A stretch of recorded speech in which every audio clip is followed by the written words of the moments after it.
Hi friends.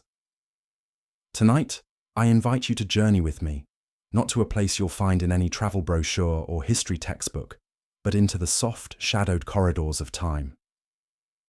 We are venturing into a land not yet known by its modern name, a place vast and alive before the compass needle first pointed west, before sails appeared on distant shores, before the land was renamed, claimed, and rewritten. We are going to ancient America. This is not the America of bustling cities, asphalt, roads, or digital signals. This is a continent in its original voice, wild, unfiltered, and deeply sacred. It was a place without borders, without the artificial rhythm of ticking clocks or glowing screens.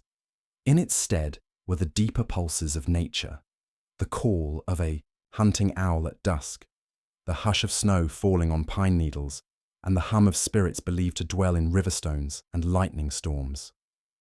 Close your eyes and imagine a morning thousands of years ago. You wake beneath the open sky, wrapped, not in blankets of cotton or wool, but in the chill breath of dawn. You are not in a house. There are no walls to protect you, no locks on doors, for there are no doors at all. You are not in a village.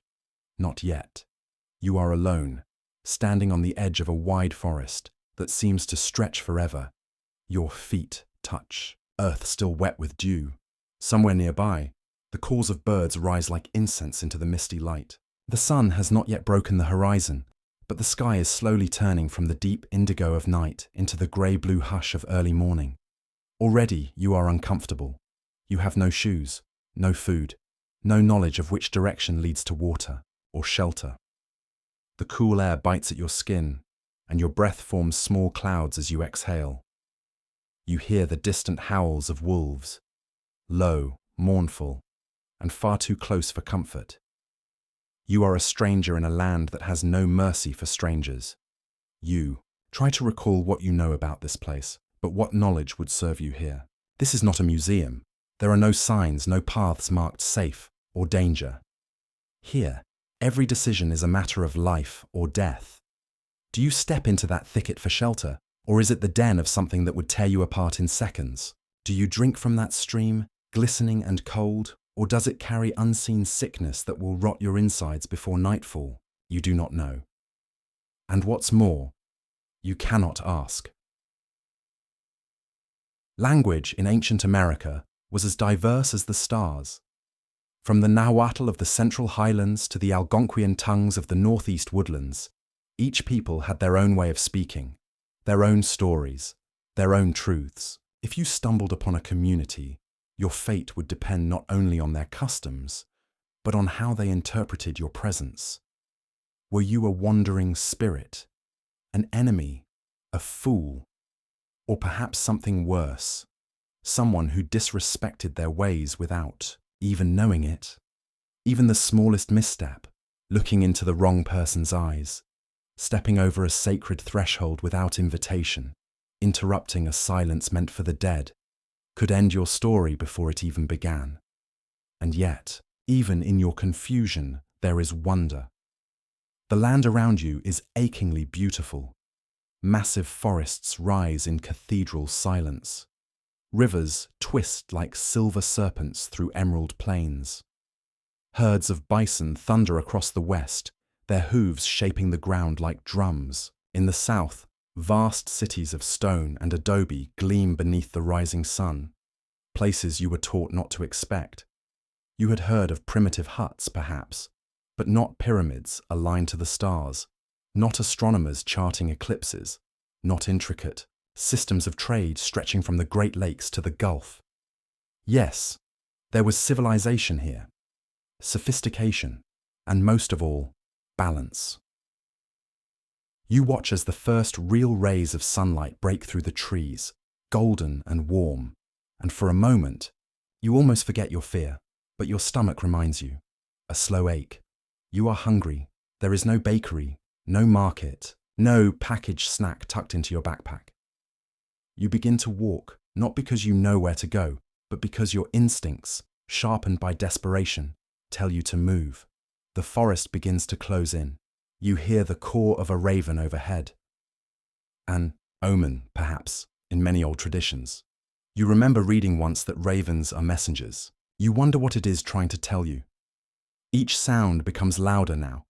The snap of twigs beneath your feet, the whisper of leaves brushing your arms, the rustle of something larger in the underbrush. You freeze. You listen. But it's gone. Or it never left. You are being watched. Perhaps it is a hunter, high in the branches with a bow made from sinew and horn. Perhaps it is a cougar, tracking your movements with golden eyes. Perhaps it is nothing, but you cannot afford to assume. You crouch low, heart pounding, breath shallow. And in that moment, hungry, barefoot, and alone, you begin to understand the first and greatest truth of ancient America. This world does not care about you. It does not hate you, but it will not bend for you. You must earn your place here, not with money or words, but with wisdom, silence, and an unwavering respect for forces older than you can comprehend. You will not survive unless you change everything about how you live. And even then, survival is not guaranteed. But for now, you are still alive, still breathing in the cold dawn, still moving, one trembling step at a time, into the unknown. Let the forest embrace you. Let your modern mind rest. Let the old world show you its face, quiet, solemn, and wild. And when we return, the sun will rise higher, and with it, the rituals of people who lived each day as if it could be their last. As the first light of morning stretches across the ancient land, the silence of the forest begins to shift. The hush of dawn gives way to movement, first subtle, then unmistakable. In the distance, the rhythmic thud of drums begins to rise, faint as a heartbeat at first, then stronger, bolder. The sun, golden and indifferent, climbs above the trees, and with its ascent, a world stirs into ceremony. You have not eaten. You have not slept. Your body aches, but something deeper begins to stir. Curiosity. The sound of the drums draws you forward, step by cautious step, until the trees open like a curtain, and you find yourself overlooking a clearing unlike any place you've ever known. You are at the edge of a sacred site, though you do not yet understand its meaning. Before you stands a great mound, built of packed earth and stone, its slopes carefully crafted, its summit flat and commanding. It is, not alone, smaller mounds flank it, forming a pattern known only to those who built it. This is not the domain of scattered wanderers. This is the center of a people. At its base, men and women move with solemn grace. Their skin glistens with paint and sweat. Their garments, woven from fibers and adorned with feathers, shells and bones, whisper of status, spirit, and identity. Each step they take is deliberate. This is not a performance. This is prayer. A low chant begins to build, melodic, mournful, ancient. You do not understand the words. They were never meant for you. But their rhythm moves through your chest all the same, as if your heart is trying to remember something it never knew it had forgotten. A priest appears, his face painted in white and black, his head crowned with the feathers of an eagle. He carries a bundle wrapped in crimson cloth. Behind him, younger initiates follow, their faces masked in solemnity. They ascend the steps of the mound slowly, in time with the beat of the drums. The entire clearing holds its breath. Then comes the stillness. The priest raises his hands to the sky and the chant ceases. He speaks. You cannot grasp the tongue, but the meaning does not elude you. He is calling down the sun, offering it something in return for its warmth, its power, its life-giving gaze. A gift must be made, something of value, something irreplaceable. Your chest tightens. You already know what is coming. Among the gathered crowd, no one cries out, no one flees. This is not cruelty. This is the cost of harmony, of order, of balance. A boy, perhaps no older than 14, steps forward. His eyes are calm. He walks with pride. He is the offering, not a victim, a chosen one. You try to turn away, but you cannot. Your feet are rooted, your breath caught. The sun has fully risen now, shining down upon the mound like a divine eye. The priest draws a blade of obsidian, its edge dark and jagged as night. In a single motion, swift and practiced, he completes the rite. The boy does not scream. He simply exhales. The drums resume. The chants rise anew. The people bow low. You are trembling. Your world has no place for this. You were raised to believe that all life must be preserved, that sacrifice is a word reserved for metaphor. But here, it is real. It is sacred. And for these people, it is survival. The offering is not a cruelty.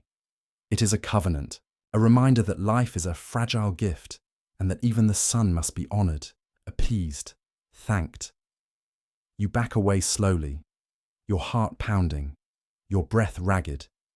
You thought you were prepared for hardship, for hunger, for danger, but not this.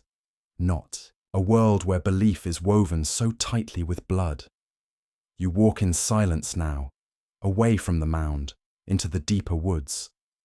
The sounds of the ceremony fade behind you, replaced once more by the calls of birds, the rustling of leaves. But the image lingers, the boy's eyes, the people's stillness, the priest's calm. You begin to realize something unsettling. You are not just physically unprepared for this world. You are emotionally unequipped. In ancient America, death was not hidden away behind sterile curtains and whispered condolences. It was a part of life, raw and immediate. It was accepted, welcomed, even orchestrated.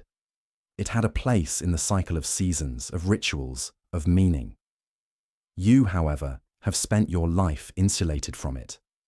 Your ancestors feared it, delayed it, denied it. But here, death is not the end. It is the doorway through which harmony must pass. And so, even as you walk further into the wild, you feel as though you are carrying a weight you do not understand, a burden of modern thought, ill-suited to this ancient reality. You do not blame the people. You cannot. You begin instead to envy them, not their rituals, not their loss, but their clarity, their certainty, their bond with the earth and sky and fire. You have only just arrived, but already you are beginning to crack. Not because the world is too brutal, but because your world has made you too fragile. You sit beneath a cedar tree, knees drawn to your chest, and allow the tears to come. Not of fear, not yet, but of awe, of displacement, of the sudden, jarring understanding that you are not the center of the world, not here. You are the guest. And the land does not care whether you leave whole or broken. The wind changes. It arrives not with a roar, but a whisper, cool and scented with pine, with ash, and something else. The scent of movement, the kind of movement that only comes from breath and blood. You stir beneath the cedar where you had found refuge, your sleep shallow, your thoughts still haunted by ceremony. The sun has not yet cleared the horizon. The sky is painted in ash rose and soft gold, and the world is not yet awake, or so you think. But ancient America does not sleep like you do. It never truly slumbers. Out in the clearing, shapes are already in motion. Broad-shouldered figures wrapped in cloaks of hide and bone, adorned with tools older than memory. Their steps are practiced, silent as snowfall. In their hands, they carry spears tipped with flint, bows strung with sinew, and bundles of smouldering sage. It is time for the hunt. And though you are a stranger to these people, you are about to witness the most crucial rhythm of their existence. For in a world where crops falter and seasons shift without warning, the hunt is not a sport, it is a sacred exchange. To hunt is to ask, to risk, to take, yes, but also to offer, to thank, to remember. Each arrow loosed carries a prayer, each trap laid is woven with hope. You remain hidden beneath the trees, eyes wide, afraid to move, lest your presence disrupt this delicate ritual. But then a boy, barely older than a child, turns his head, meeting your gaze from across the clearing. He does not startle. He does not shout. Instead, he raises one hand, palm up, fingers spread, and beckons. You do not know what compels you, but your limbs move without consent. You rise quietly, stepping out from the shelter of the cedar, your every nerve thrumming with uncertainty. The boy waits, then turns, guiding you toward the others without a word. The hunters glance at you briefly, their faces unreadable. One of them, an older man with a carved wooden totem around his neck, nods once. It is not a welcome, not truly. It is an acknowledgement, a silent agreement. You may watch, but only if you do not interfere. You follow them into the trees. The forest grows denser, the light dimmer. The world here is shaped not by human hands, but by time and wilderness. The air is thick with the scent of moss, bark, and damp soil. You tread carefully, mimicking the hunter's steps, trying to soften the crunch of each twig underfoot. Hours pass, or perhaps only moments. Time feels different here.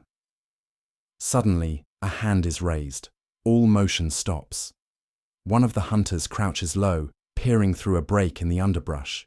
You edge forward slowly, careful not to draw breath too loudly. Through the thicket, you see them. Deer. Small herd, their coats soft grey in the morning light, heads bowed as they graze between shafts of sunlight. They are unaware of the eyes upon them. The boy beside you readies his bow. His hands do not tremble. You think of all the stories you've heard, of primitive hunters, of lucky strikes. But this is not luck.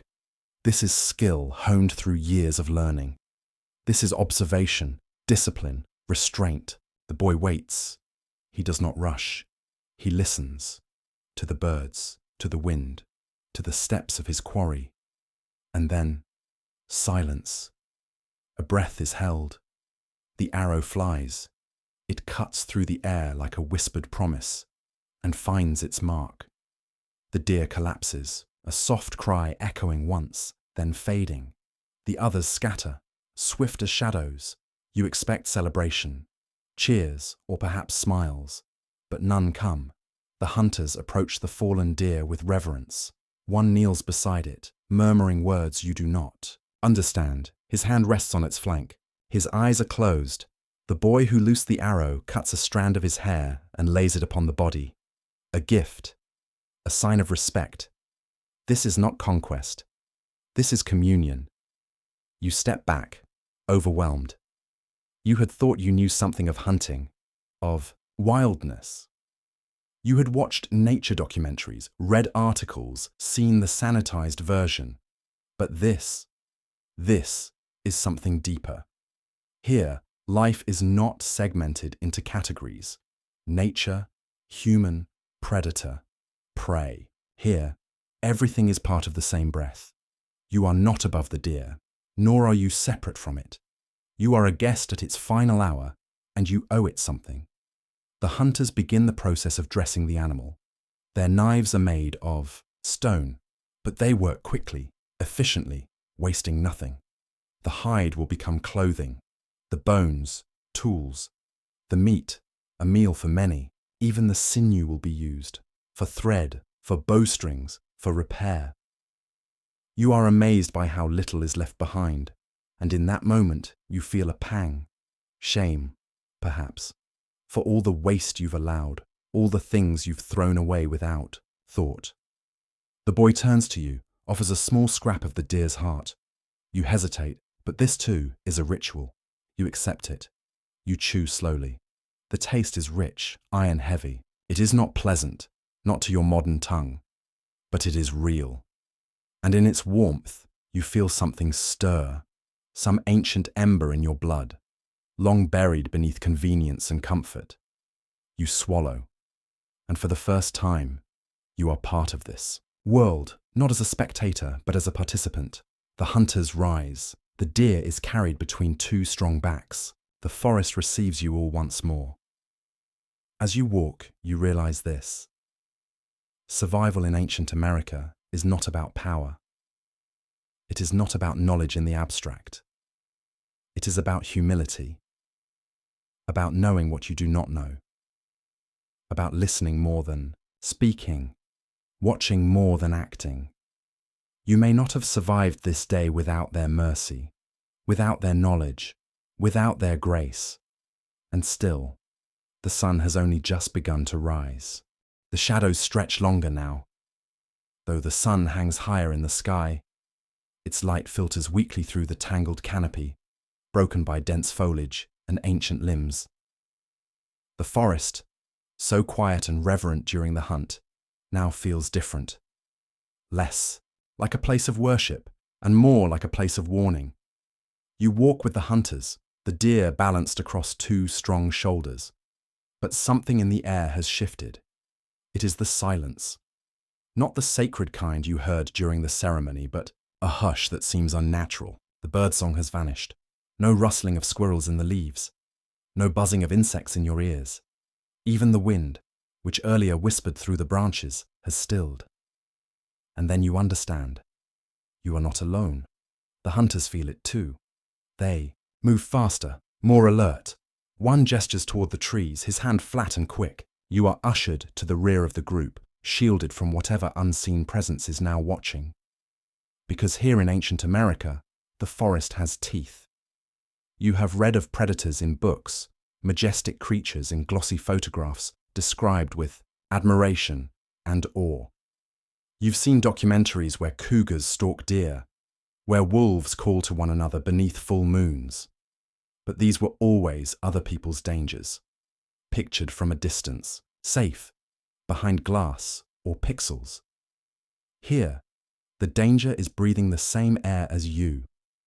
The first sign is soundless, just a shift in the green, a flash of gold among the ferns. Then a low growl, so soft it could be imagined. You freeze. A jaguar. You never expected one so far north. But here, in the southern reaches of ancient America, jaguars are not myths. They are shadows given flesh. And you, unarmed and unskilled, are prey. The hunters know what to do. They lower the deer gently, not as an offering, but as a calculation. Meat might distract the beast, or provoke it, there's no telling. The older hunter removes a gourd from his satchel and scatters ash in a wide circle. Another burns sage, sending curls of smoke toward the beast. You do not see the jaguar now, but you feel it. Watching, waiting. Your heart pounds against your ribs like a warning drum. You want to run, but to run would be to die. Instead, you kneel beside the youngest of the hunters. He places a hand on your back, not to comfort, but to press you still. Your breathing slows. You mimic his posture, his quiet. You become for a moment not yourself, but something smaller, less threatening, less alive. It is a strange sensation. To survive in this place, you must almost become invisible. Eventually, the jaguar vanishes into the forest, not because you frightened it, not because you bested it, but because, for reasons you may never understand, it simply chose to let you live. The forest exhales, but you cannot, not yet. Fear lingers in your body, like the aftershocks of a quake. Every instinct screams at you to leave, to flee to someplace with walls, with lights, with doors that lock. But none of those exist here, and even if they did, they would not protect you from the truth. That you are not equipped for this world, not just physically, but spiritually. You are not used to being prey. The hunters retrieve the deer, their movements slower now, more deliberate. They know the jaguar is not gone, only waiting, perhaps watching still, higher in the trees. You move together, single file, no one speaking. The forest remains hushed, but the tension lessens. The danger has not passed, but it has moved. You return to the camp in the clearing hours later. Smoke rises from the hearth. Children dart between shelters of wood and thatch. Women grind maize, stir pots of stew, mend nets and baskets with quiet focus. Life here is not paused by danger. It continues, like the river, sometimes fast, sometimes slow, but always forward. You are offered a seat beside the fire. One of the elders, a woman, with silver hair and eyes sharp as arrowheads, offers you a bowl of stew. It is rich and fragrant, filled with corn, squash, wild greens, and a dark meat that you suspect, correctly, is from the deer you helped retrieve. You eat in silence, the warmth of the fire finally chasing the chill from your limbs. And then, unexpectedly, the elder speaks to you. Her voice is low, firm, and melodic. You do not understand the words, but her tone is unmistakable. She is telling you a story. It is not a story of kingdoms or battles. It is not about gods or monsters. It is about a tree. A great tree, old as the stars that once grew at the center of the world. Its roots stretch deep into the underworld. Its branches touch the heavens. All things, she says, lived upon its limbs. Beasts, men, spirits. But the tree fell. Not from fire, not from flood, but from forgetting. The people forgot it was sacred. They built too close, cut too much. They stopped listening. And when the tree fell, the world changed. Her eyes bore into yours, and though the story is old, perhaps even myth, you know it holds a truth meant for you. In your world, too, trees have fallen. Songs have gone silent. The sacred has been traded for the convenient. The forest has been forgotten. But here, it remembers. And, now, so do you. Night begins to fall, and the people prepare for rest. The fire crackles softly. Children curl beside their elders. The stars emerge, blinking into the sky like ancient eyes reopening. You lie beneath a woven blanket, your body aching, your thoughts full. You have survived another day, but barely and only because the land allowed it. The morning is quiet, not in silence, but in reverence. Smoke from last night's fire still curls gently above the hearth, mixing with the dew that clings to grass and woven roofs. Around you, the village breathes. People rise not with alarm, clocks, but with rhythm. The rhythm of sun and season, of hunger and duty, of story and memory. You awaken slower today, your limbs stiff, your thoughts softer. You are not yet at ease here, but your panic has ebbed into something calmer. You know the dangers remain, but now you understand that you are not merely surviving in spite of them, you are surviving within them, and that changes everything. The elder who told you the tale of the fallen tree sits across the fire. She is grinding pigment, ochre and ash, into a flat stone, her hands sure and unhurried. When she sees you stir, she nods. She does not speak. She does not need to. A young man approaches soon after. He carries with him tools, not iron or steel, but obsidian, bone, antler. He beckons for you to follow, and once again, as if under some quiet enchantment, you obey. He leads you to a place behind the village, where the land rises into a rocky slope. Here, the earth changes. Soft soil gives way to crumbling stone, and the trees thin, replaced by hardy shrubs and sun-bleached grasses. The wind is stronger here. It carries with it the sense of flint, sweat, and old secrets. This is a place of making.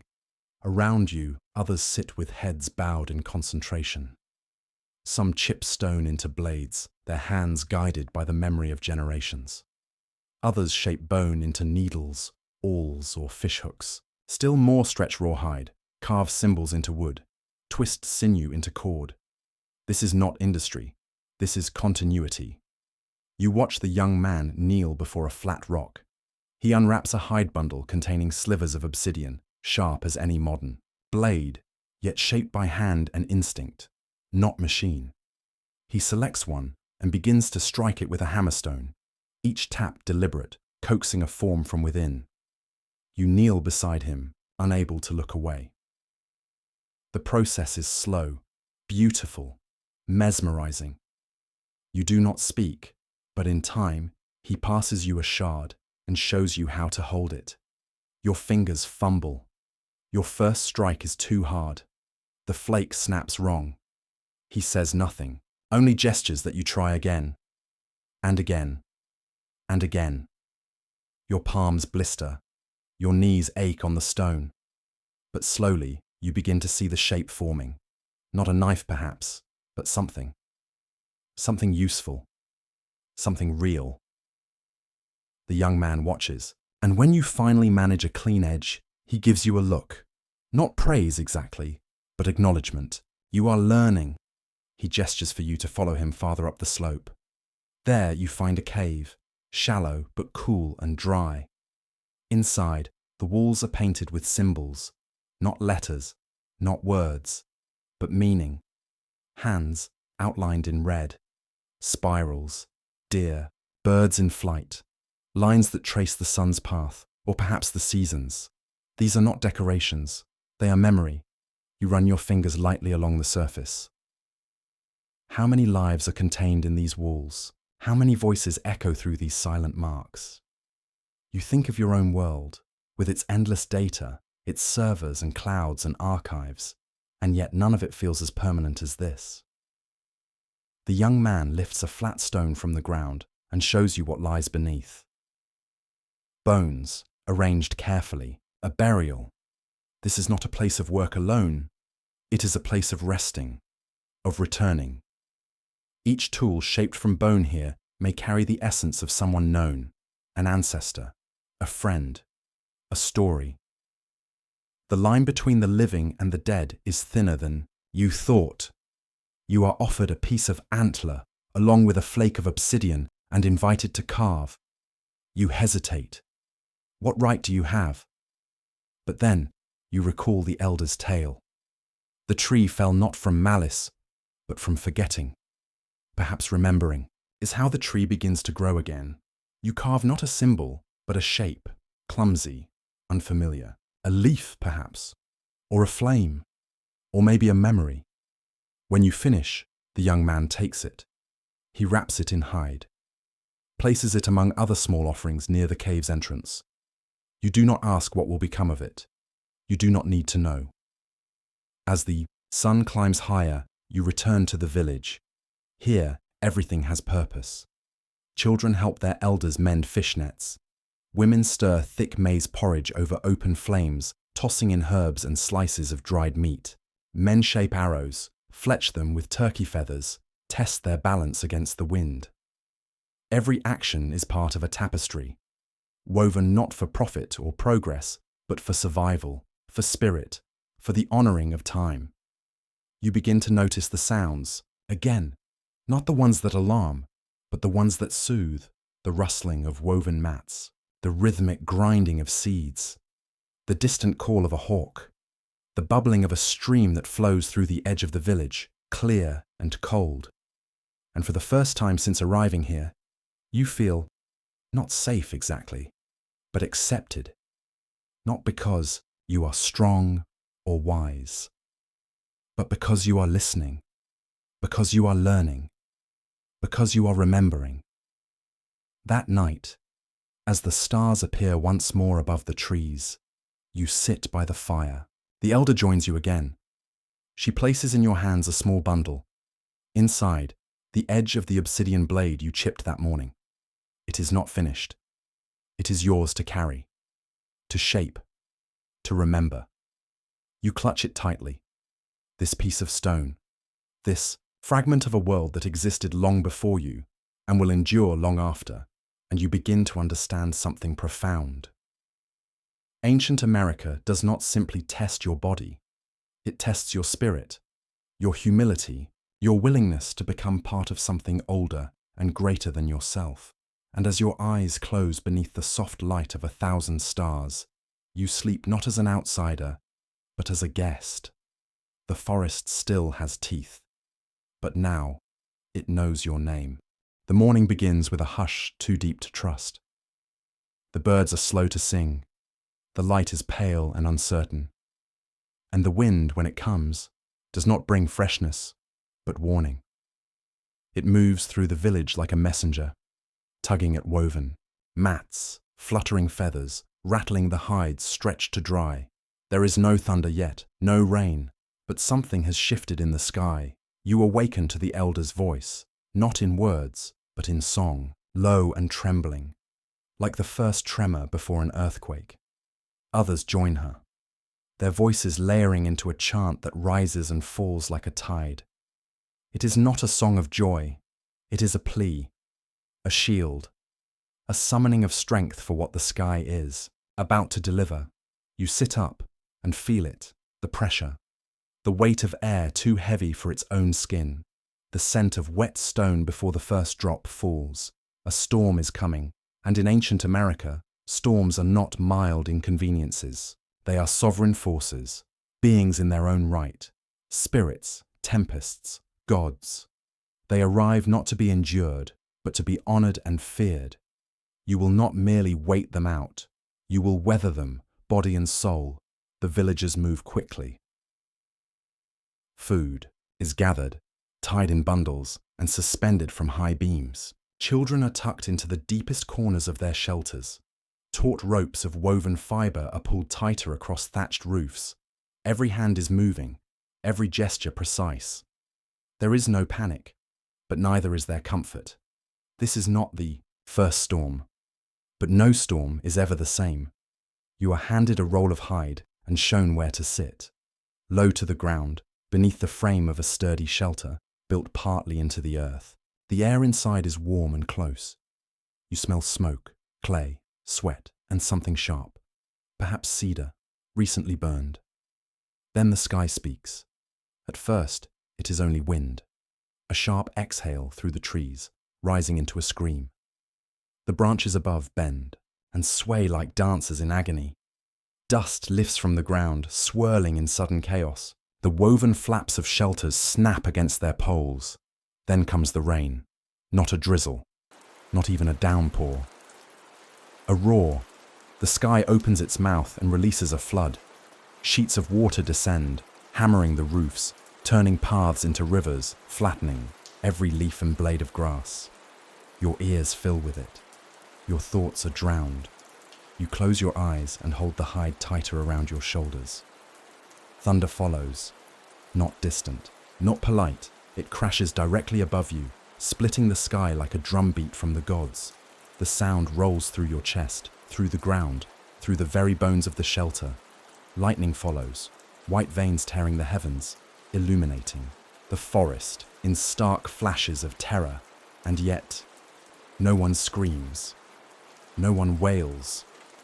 They sit in silence, eyes closed, bodies swaying with the rhythm of the chant that still hums through the air. The elder leads it, her voice the tether between the people and the storm. She does not plead for mercy. She does not curse. She sings in offering, in recognition. She sings so the storm knows she sees it. You begin to understand. The storm is not evil. It is not punishment. It is simply power. And like all power in ancient America, it must be faced with reverence. You curl deeper into your shelter, each thunderclap a heartbeat louder than the last. Water pools around your feet. Wind presses through every gap in the structure. You are soaked, cold, shivering. Your mind retreats. You think of home, of modern homes with their concrete walls and bright bulbs, their drains and gutters and thermostats. You think of storms you once watched from behind glass, sipping tea, checking your phone. How small those storms feel now. How pale. This is not nature as background. This is nature as truth. The hours pass. You measure them not by clock, but by change. The lessening of rain, the shift in wind, the fading of thunder. The chant grows softer, then ceases. The elder speaks once, and the shelter begins to stir. You step outside into a new world. The rain has stopped, but its legacy remains. The ground is a maze of puddles and rivulets. The trees drip steadily, like weeping sentinels. The air smells of crushed leaves, rich soil, and ozone. You tilt your head upward. The clouds are still thick, But there are breaks, streaks of pale, blue, faint shafts of sunlight. And in the clearing, the people begin to sing again. This time, not in fear, but in thanks. Offerings are made, small ones, a bit of maize, a carved feather, a bundle of dried herbs, each laid at the base of a great tree, whose bark is still damp and whose roots hold the scent of storm. The elder approaches you. In her hands, a bundle. She unwraps it carefully, revealing a small disc of fired clay. Upon it, a spiral, simple, eternal. She presses it into your palm and closes your fingers around it. It is a reminder, she says, of cycles, of storms and sun, of fear and strength, of endings that feed beginnings. You do not speak. You only nod, because you know. You have felt it. The storm did not pass through you. You passed through the storm, and you are not the same. That night, the sky clears fully. The stars return, brighter for the darkness they followed. The fire burns low. You sit with the hunters, the mothers, the children. No one speaks of the storm as if it were yesterday. It is already part of the story, already written into the rhythm of the land. You clutch the clay spiral in your hand, still warm from hers, and for the first time, you feel yourself turning with the world, not against it. The wind sighs through the trees, and you sleep beneath stars that watch the first storms of the world. There are places in the world where silence does not mean stillness, where even in the hush of morning, when dew clings to the edges of every leaf and the smoke from the hearths curls lazily into the sky, you can feel something watching. Not from the trees, not from the water, but from somewhere farther, higher, from the hills. The village stirs gently in the pale light of dawn. After the storm, everything feels cleaner, renewed, yet fragile, like pottery freshly fired. Children run quietly, gathering sticks left scattered by the wind. Hunters check their nets and bowstrings. Women sort bundles of dried herbs, their hands quick, eyes thoughtful. And yet, something is different. You feel it not as a sound, but as an absence of sound. The birds that normally chatter around the outer fields are quiet today. The dogs, usually playful, stay near the fire, their ears twitching toward the distant rise beyond the trees. The elder notices too. She finds you, by the water's edge, where you've gone to rinse your face and greet the morning. Her expression is unreadable, but her gaze lingers on the ridge far beyond the edge of the woods. There are watchers in the hills, she says, her voice barely above the wind. And they are awake. You follow her gaze. At first you see nothing but stone and shadow. The hills rise like the backs of slumbering giants, their ridges covered in low trees and ancient brush. But the longer you look, the more certain you feel. There is presence there, not movement, not light, just a presence.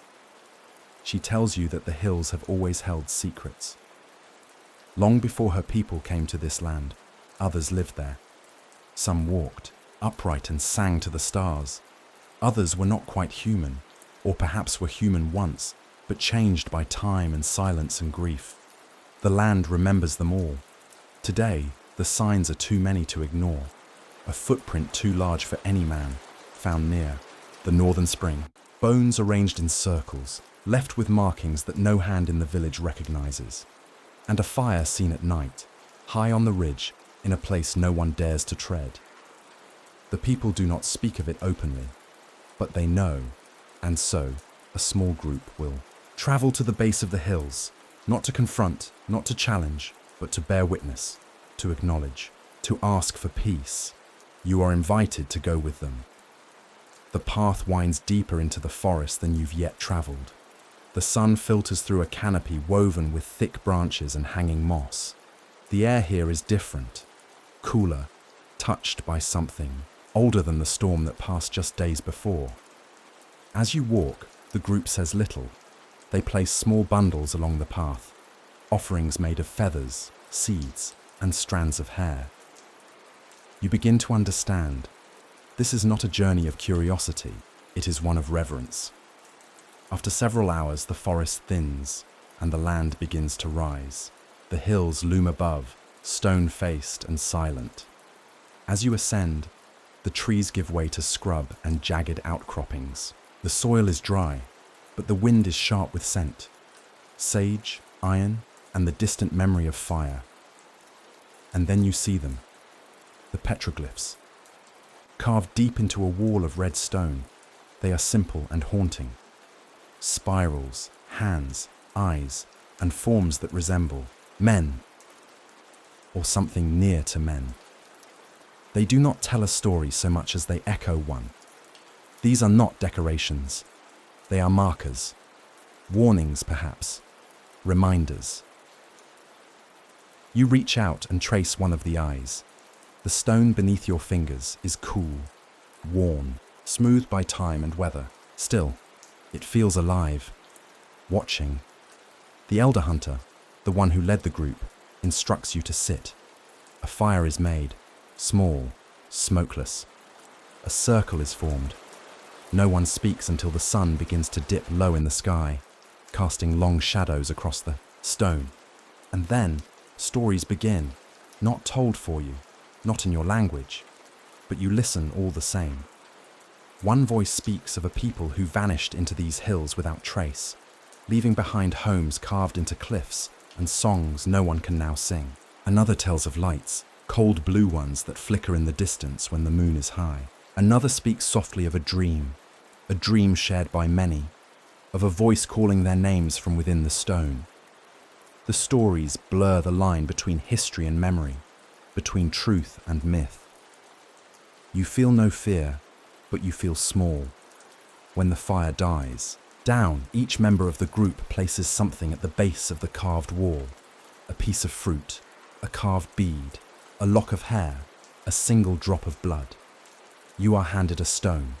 You hesitate. Then, gently, you lay it among the others. A wind stirs from the hills, sudden and cold. Everyone feels it. Everyone bows their heads. It is not a greeting. It is not a threat.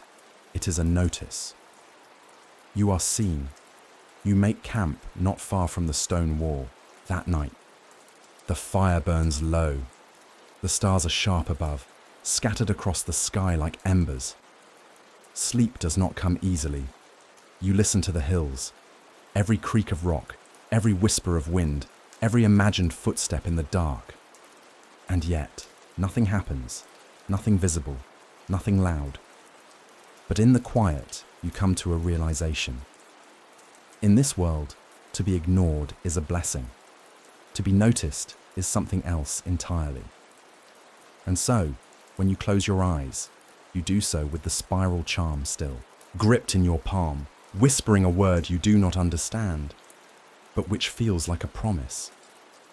I remember. You wake before the others. The stars are fading into a misty dawn, their light swallowed by the slow blue breath of morning. The coals from last night's fire still glow faintly, tucked beneath a soft crust of ash. Around you, the hills rise, in solemn silence, their rocky bones lit in pale grey. And beneath them, though you cannot see it, there is memory. The hunters stir one by one, each emerging from their blanket rolls with quiet precision. No words are spoken, not yet. The morning belongs to silence, and to something else, to morning. The elder speaks first, his voice low, almost broken by age, but with a gravity that pulls every ear toward him. He says it is time to go to the place of ashes. No one questions, no one hesitates. The air grows colder as you descend along the ridge's far side, down into a narrow ravine shaped like a wound in the earth. The walls here are steep, carved by time and water. Moss clings to the rocks like old skin. You tread carefully, unsure what lies ahead. And then, the smell reaches you, not of rot, not of decay, but of old fire, charcoal, charred soil, ash. You arrive at the floor of the ravine, and you see them, cairns, Dozens of them, each carefully built from riverstone, worn smooth by generations of hands. Some are small, barely enough to cover a child's bones. Others are larger, shaped like domes, their tops blackened with soot. In the center of each, a mark, painted, carved, or etched with pigment that has faded with time.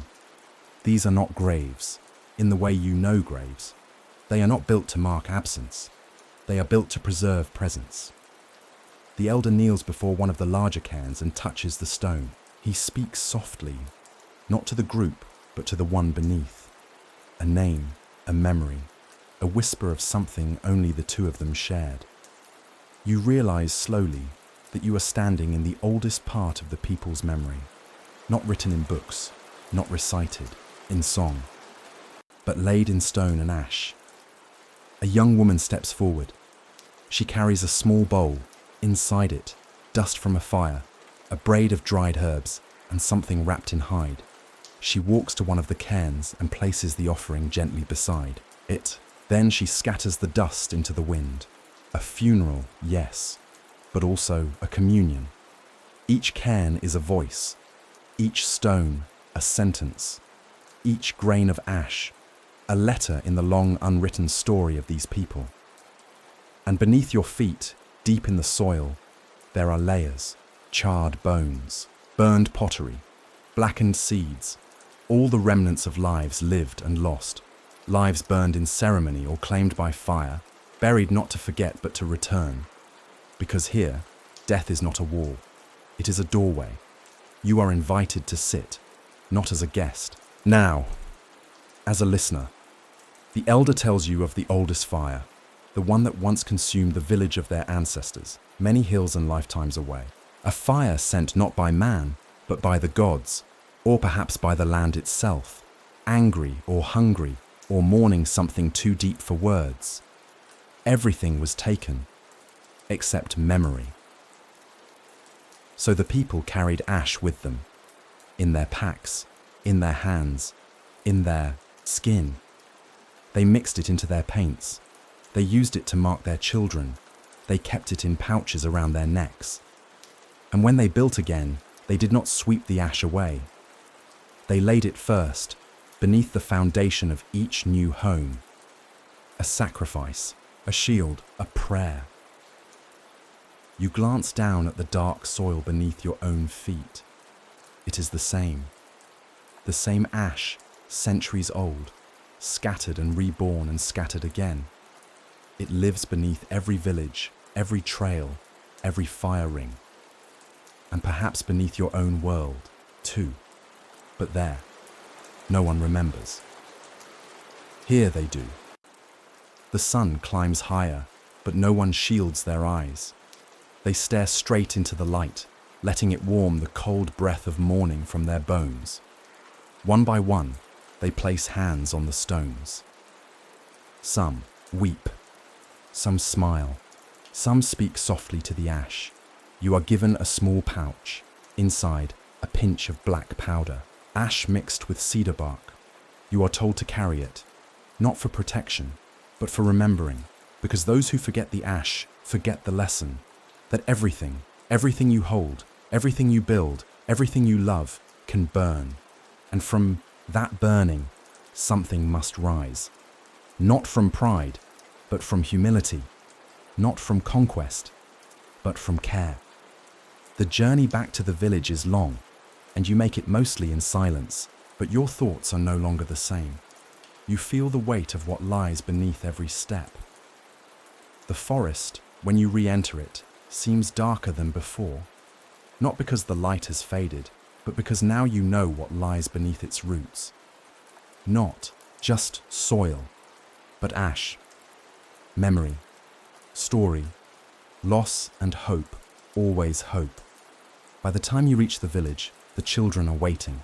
They run to greet the elders, not with shouts, but with open hands. Each child is given a bit of ash on the forehead, a blessing, a grounding. You receive the same, a soft touch, a smudge, a mark that binds you, just a little more, to this world. As night falls and the fire is lit again, you hold your pouch close. And for the first time, you do not fear the flame. You understand it, not as destruction, but as promise. The river lies just beyond the edge of the village, wide and slow, its surface shining like beaten copper in the light of early morning.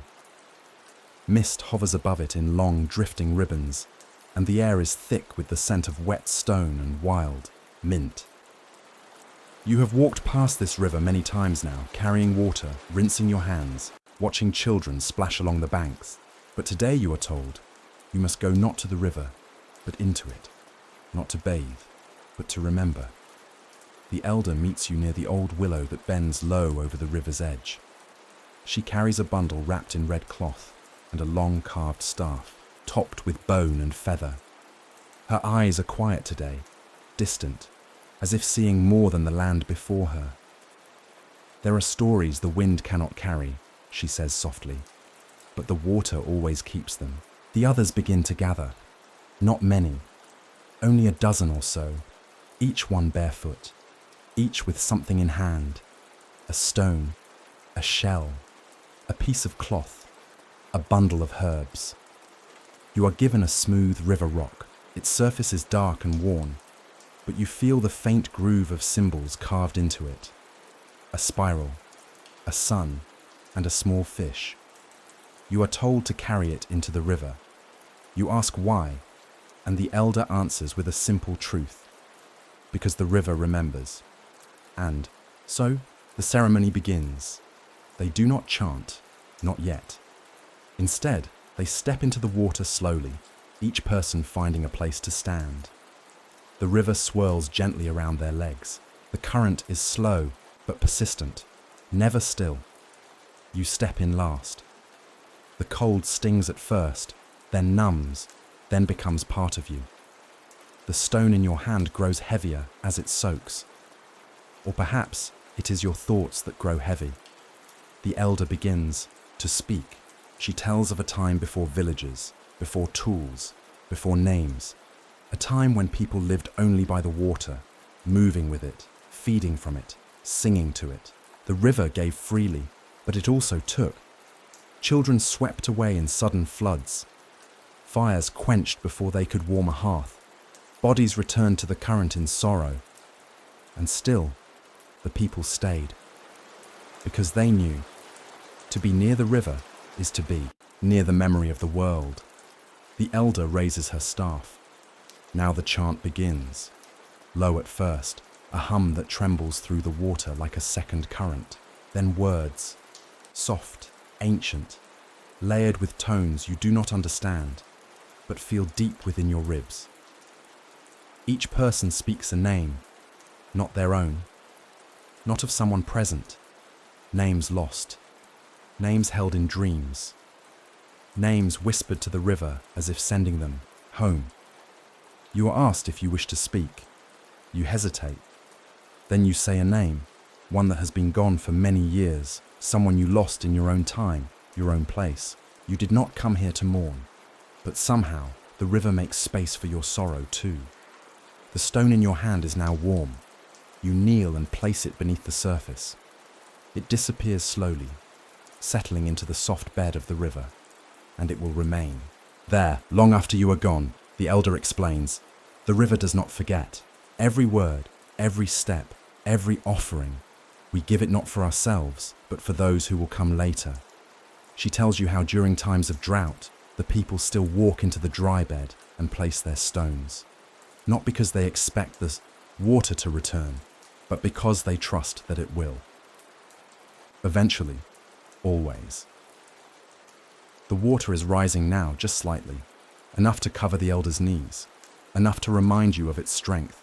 And as you stand, the current tugs at your ankles like a child pulling at your hand. You are not unwelcome, but you are warned. The river gives, but it remembers everything it gives, and everything it is asked to take. When the ceremony ends, you return to shore slowly, your skin cold, your heart quiet. No one speaks for some time. They simply sit, letting the sun dry their feet, listening to the slow language of the water. You glance back at the river and feel something shift inside you. the knowledge that somewhere beneath its surface lies your stone. Your story, not carved in monument, but surrendered to memory.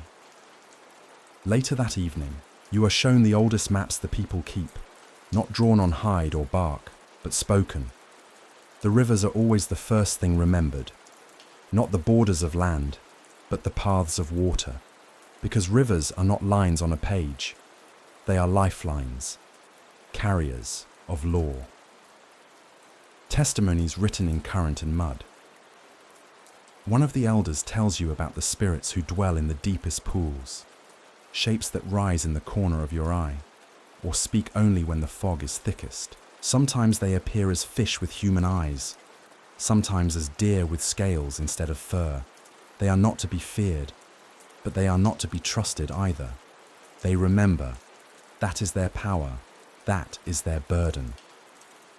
You sleep that night beside the river, wrapped in a hide blanket, the sounds of frogs and water replacing the pulse of your own heart, and in your dreams, you see them. The watchers of the river. They do not speak. They only watch. They only remember. You notice it first in the wind, not a change in strength, but in tone. Where once the breeze moved like a songbird, light, flitting, curious, it now moves like a warning. It whistles low through the trees, wraps around the huts like a shroud, curls beneath blankets and hides. The elders speak less. The children stay closer to the fires. Winter is coming. But more than that, winter is here. In the world you came from, the cold season is counted in months and measured by thermostats. It arrives gently, padded with scarves and electric heaters, wrapped in holidays and warm drinks. It is, for many, a change of wardrobe, an inconvenience. But in ancient America, winter is not a season, it is a reckoning. It does not knock, it does not ask. It arrives like a sovereign returning to claim its throne, and when it comes, everything must change. You are woken before dawn. The sky outside the lodge is pale, the air sharp enough to steal your breath. Frost webs the grasses like lace. The tips of your fingers ache before you've taken 10 steps. The fire, though banked overnight, feels like the last memory of summer. The elder leads you to the communal lodge where the people gather to speak of preparations. Not days ahead, hours. You learn quickly that winter here is not waited out. It is endured, resisted, bargained with, and survival depends not on strength, but on readiness. You are given tasks. First, to help gather firewood. You follow 2 older boys into the woods, each carrying a basket woven of bark and fiber. The ground is hard beneath your feet. The cold bites through your clothing. Every touch of frozen bark stings. But you cannot stop. The boys work with speed and precision, selecting deadfall, snapping branches, tying them in bundles with cord of braided grass. You mimic them, your hands clumsy but learning. Next, you are shown how to insulate the shelter. A woman named Anchor shows you how to layer hides and moss between wooden slats. She moves quickly, speaking little, but her eyes are kind. She teaches you how to sew with bone needles, how to check for drafts, how to seal the floor with ash and mud. Winter finds every weakness, she says, pressing a hand against the doorframe. Every crack, every flaw. It does not forgive. And then there is food. The village stores are small but carefully maintained. Squash, beans, maize, all dried and sealed in clay pots. Strips of jerky hang near the fire, dark and brittle. Nuts ground into flour, roots buried deep in pits, layered with straw. You are assigned to help prepare pemmican, a mixture of fat, dried meat, and berries. It smells strange to you, greasy and pungent, but the others treat it like gold, because it is. A spoonful can sustain a person for hours, and in winter, hours are survival. Later that afternoon, the snow begins. Not heavy, not yet, but steady.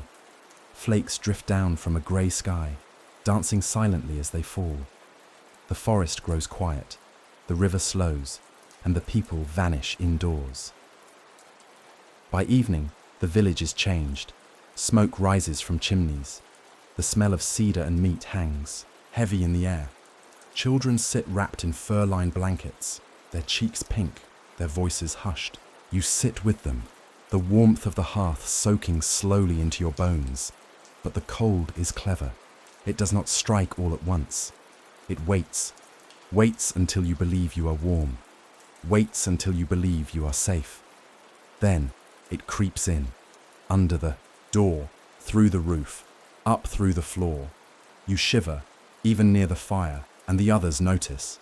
Anka brings you a heavier cloak, made of rabbit and deer hide. She drapes it over your shoulders without a word. You thank her. She only nods. Outside, the snow thickens. The elders begin to speak, not of storms, not of wind, but of hunger. They tell stories of winters past, of years when the stores ran low, when hunters did not return, when mothers gave their share to the youngest and waited in silence. These are not tales of tragedy. They are tales of truth, because in winter, the land keeps what it needs, and sometimes it needs everything. You ask if there will be hunting.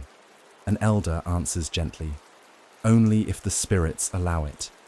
Winter watches us, he says, stirring the fire.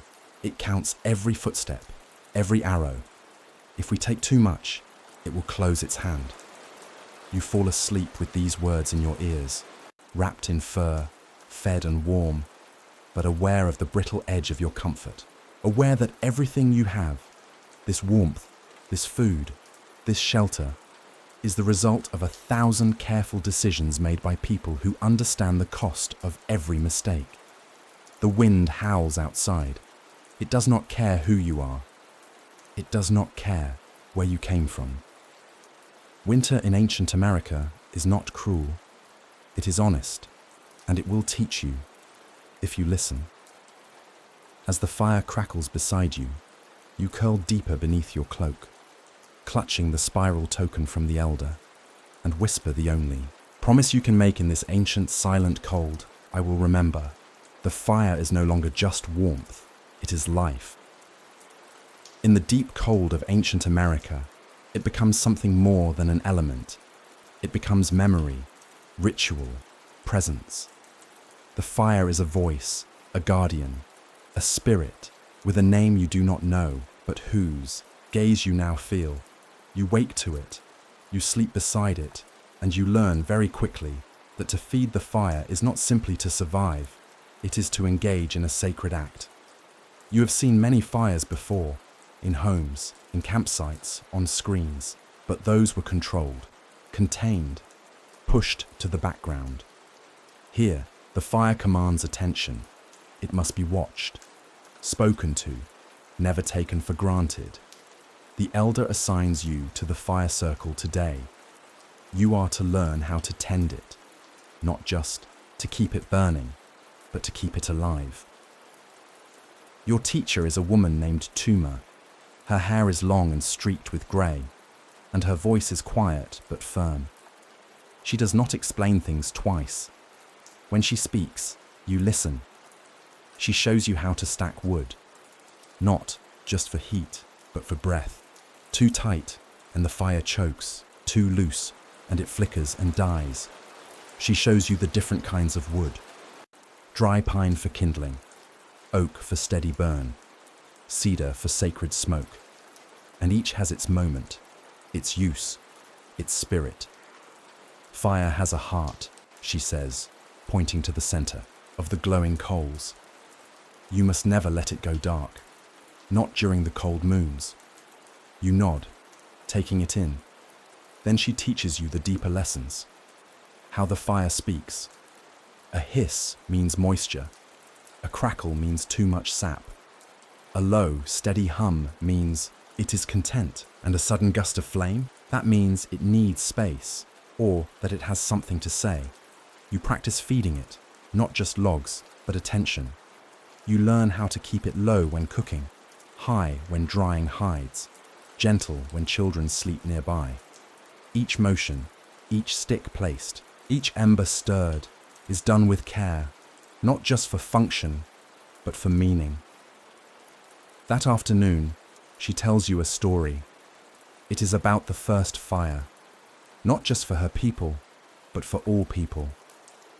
She says that long ago, the world was cold, and the stars were afraid. The animals suffered, the trees wept, and the sky held its breath.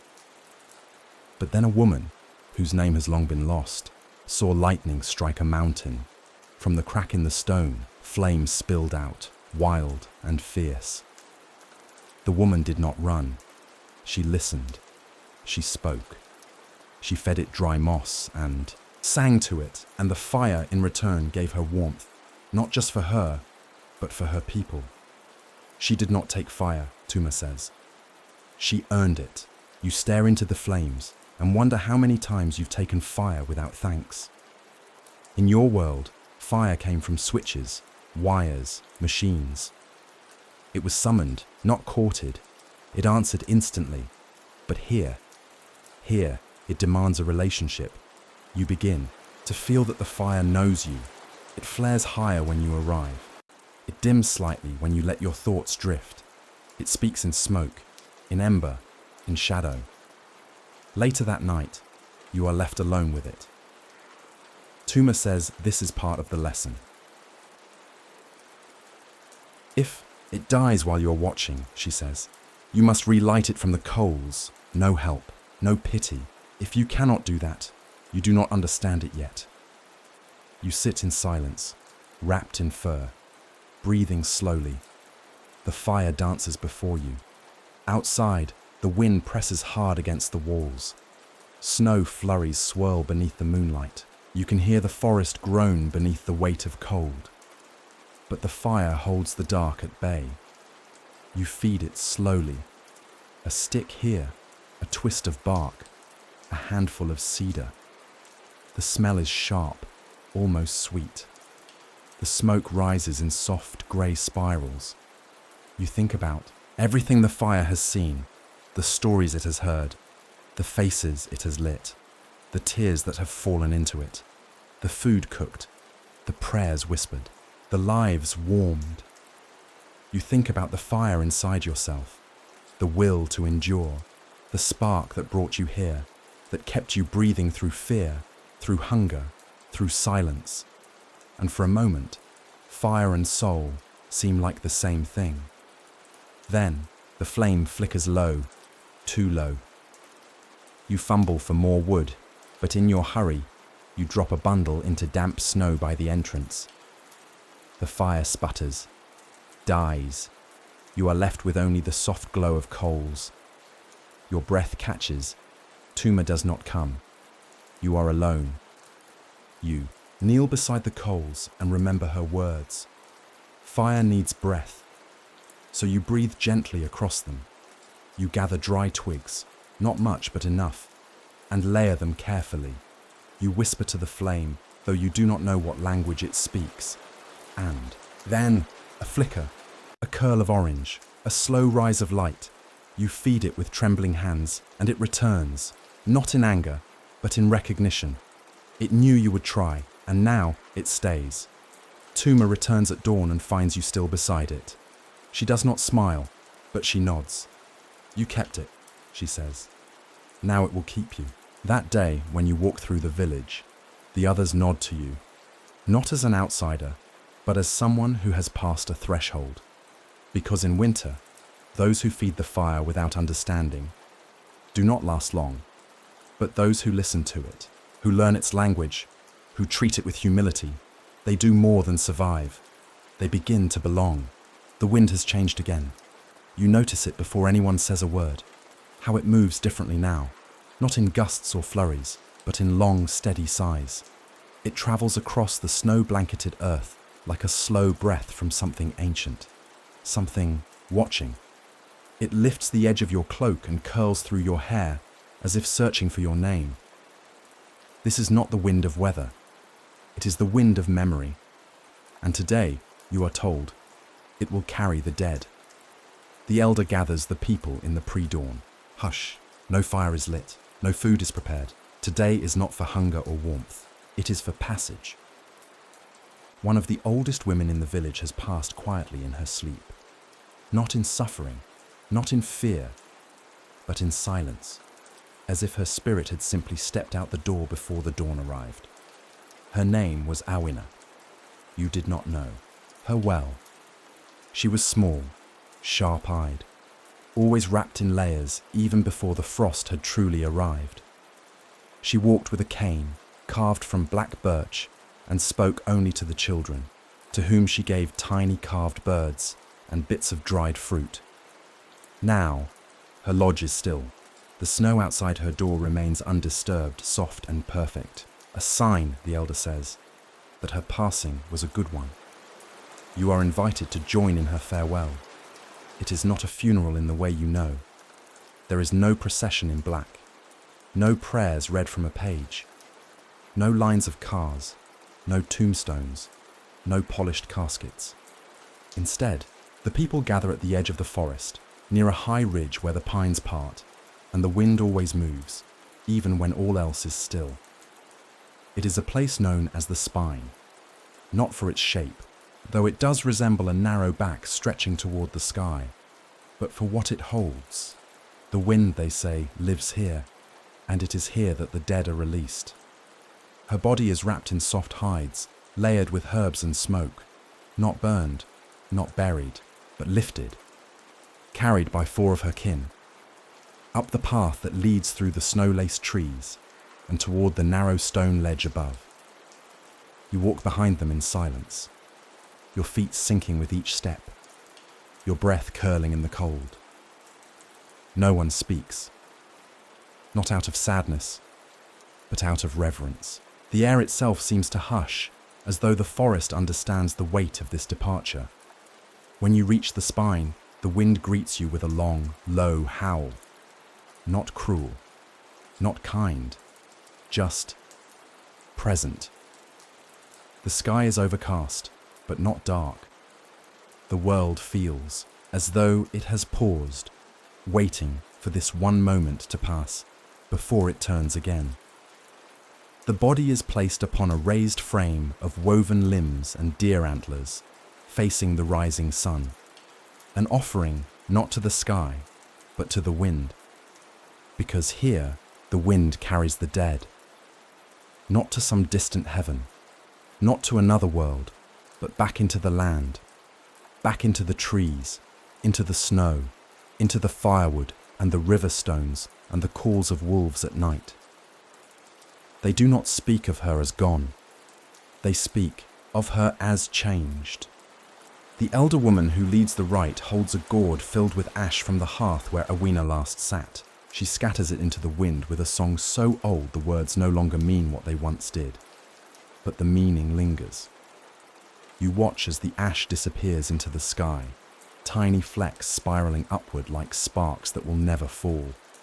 Then others step forward, each with a gift, a piece of thread, a carved shell, a single feather, all laid gently at the base of the platform.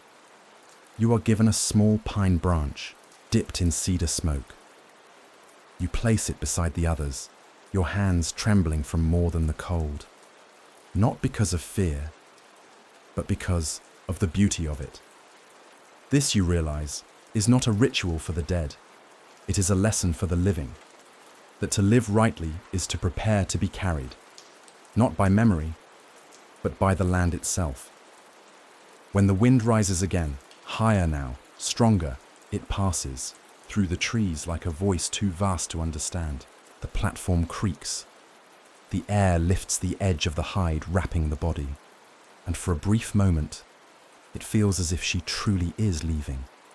Not just the frame, not just the ridge, but the very world itself, returning to where all things began.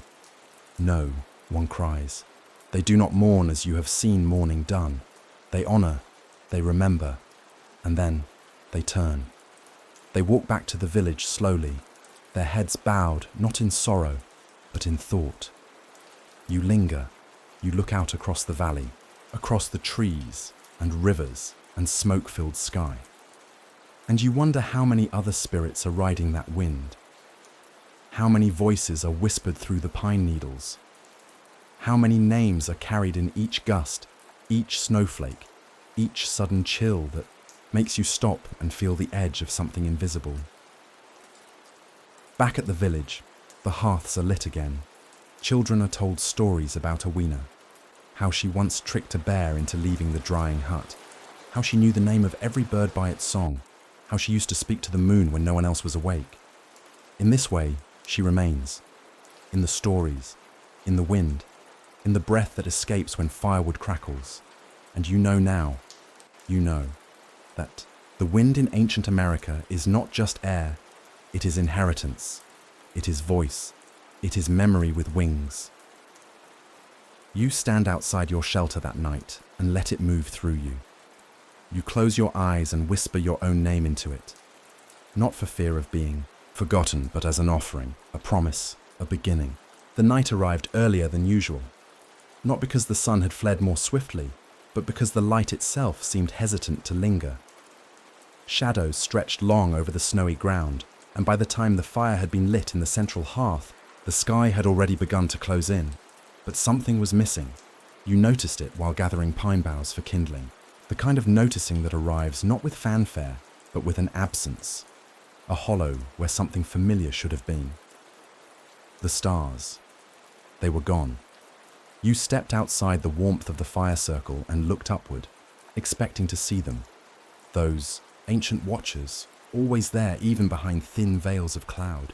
But tonight, they did not appear. The sky above was not veiled. It was void, flat, black, as if it had turned its back on the world. You waited, blinking.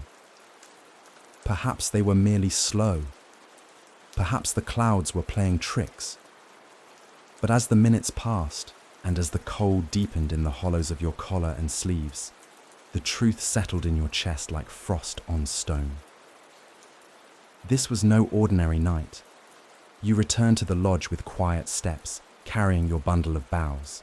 But the moment you crossed the threshold, you saw it in their faces. The stillness, the silence, the old knowing. They had already noticed. The elders sat nearest the fire, their hands resting on their knees, their gazes unfixed. The children, huddled close to their mothers.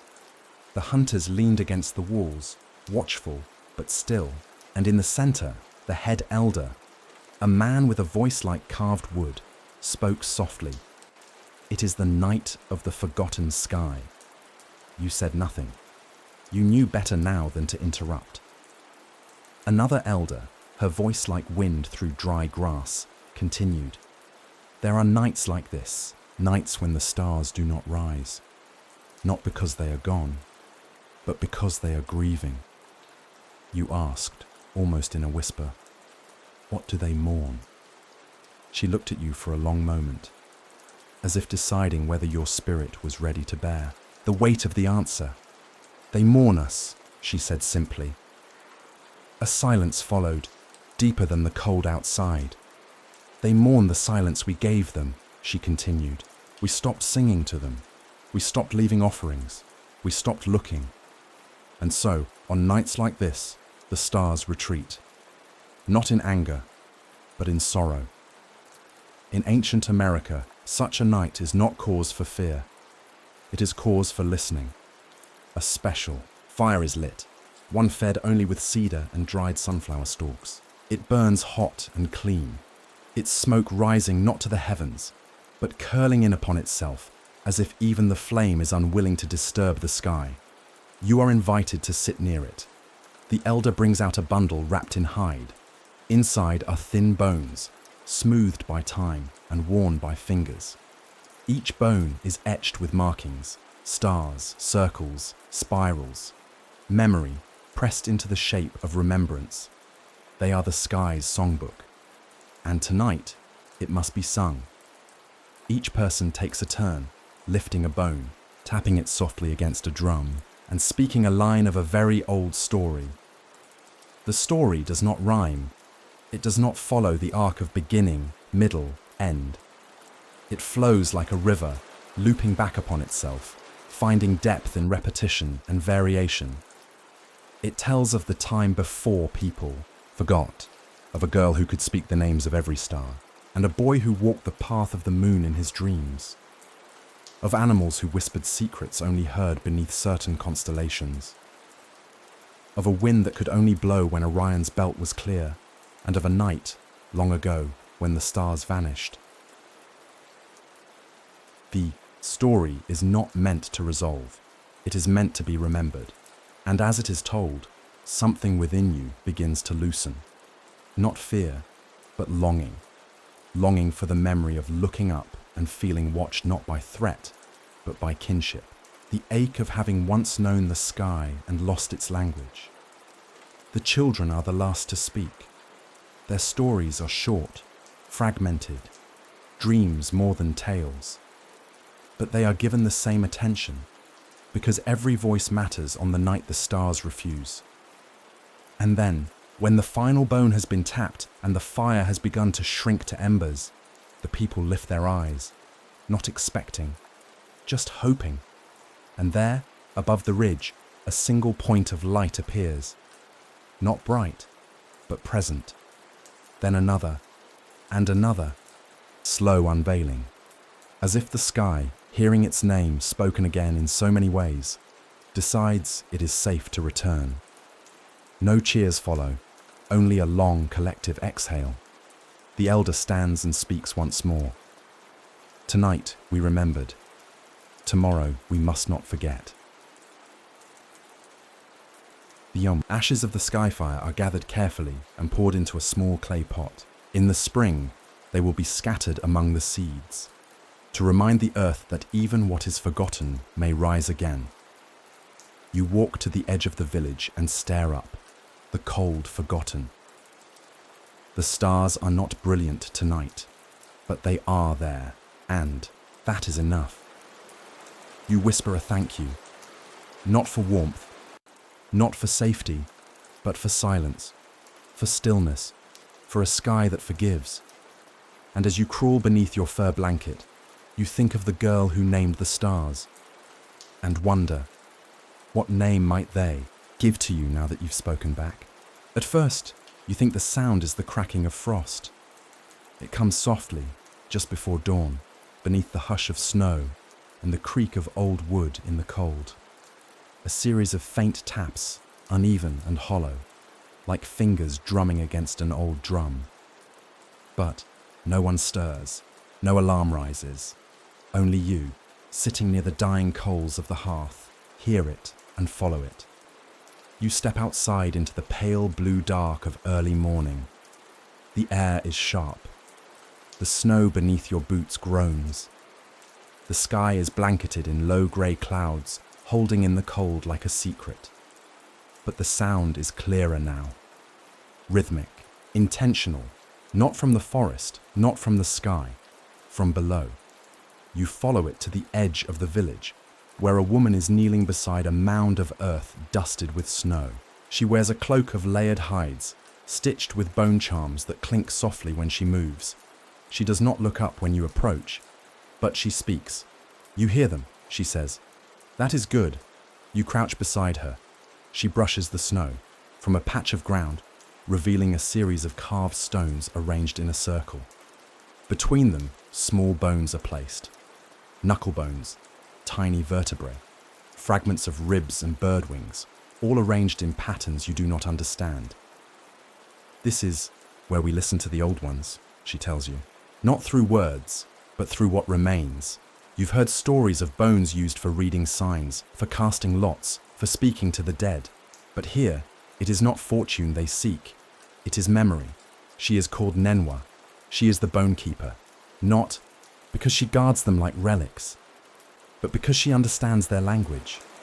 She shows you how each bone tells its story, not in writing, but in shape. How a twist in a deer's spine means a sudden fall. How the smooth polish of a bear's tooth means a long, well-fed life. How the wear in the socket of a child's femur tells of running, playing, dancing, before the fever came. They do not speak like we do, she says. but they speak all the same.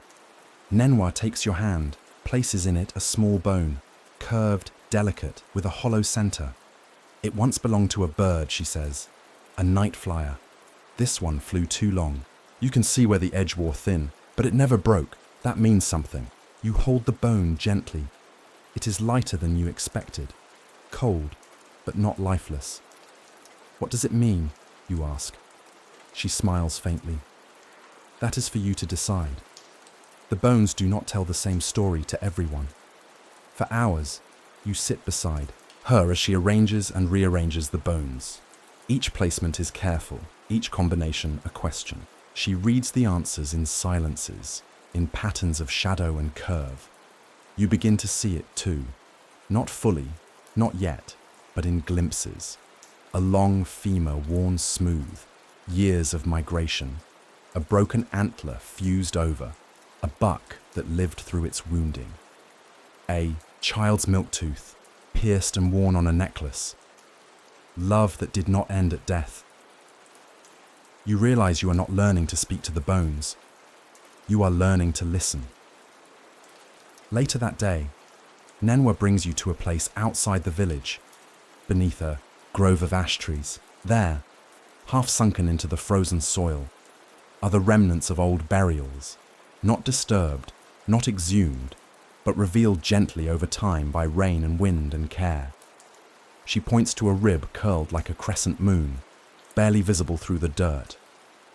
This one chose to rest shallow, close to the world. They wanted to be heard. You help her clean the site, not to take, but to understand. She places each bone back as it was, after studying its lines and speaking its name aloud, if she knows it. If she does not, she names it anyway. All things deserve to be called, she says, so they know they are not forgotten. That night, back in the village, you are invited to a small fire circle of the elders. Nenwa presents a bundle wrapped in deerskin. From it, she removes 4 bones, each carved with symbols. They are passed around the circle. Each person places 1 bone on the ground, speaks a story connected to it. Some long, some no more than a breath. A child's birth, a friend's death. Journey, a mistake. When the bones come to you, you feel their weight, uneven, familiar. You place 1, the smallest, and tell the story of your own grandmother. Her name, her hands, how she hummed while cooking, how she once told you that the dead don't leave. They just move to quieter rooms. The circle nods. The story joins the others. You understand then what this truly is. The language of the bones is not just history. It is grief given form. It is love remembered without pictures. It is memory made into permanence. Bones do not decay quickly. They remain, not just as what was, but as what still is. As the fire dims, Nenwa touches your shoulder. You listen well, she says. That is rare. You sleep with the small bird bone beneath your blanket, and in your dream, you fly. Not forward, but backward, through time, through lives, through all the hands that held the bones before you. And when you wake, the wind has stilled. The fire is warm, and the world feels full, not with answers, but with voices, waiting. By now, you have learned many things. You have learned how to shape a blade from stone, how to breathe with the forest, how to listen when the wind speaks of sorrow. But there are lessons still hidden in the trees, in the fur, feather, claw, and track of those who walk this land without words. And so today, before dawn's first breath unfurls across the snow-covered village, you are woken gently by a young hunter named Tayin. He does not say why. He simply beckons, and you follow. Wrapped in a thick cloak, your breath forming clouds in the frigid air, you step into the grey-blue hush of morning. No sun yet, no birdsong, only snow and the hush of your own footsteps.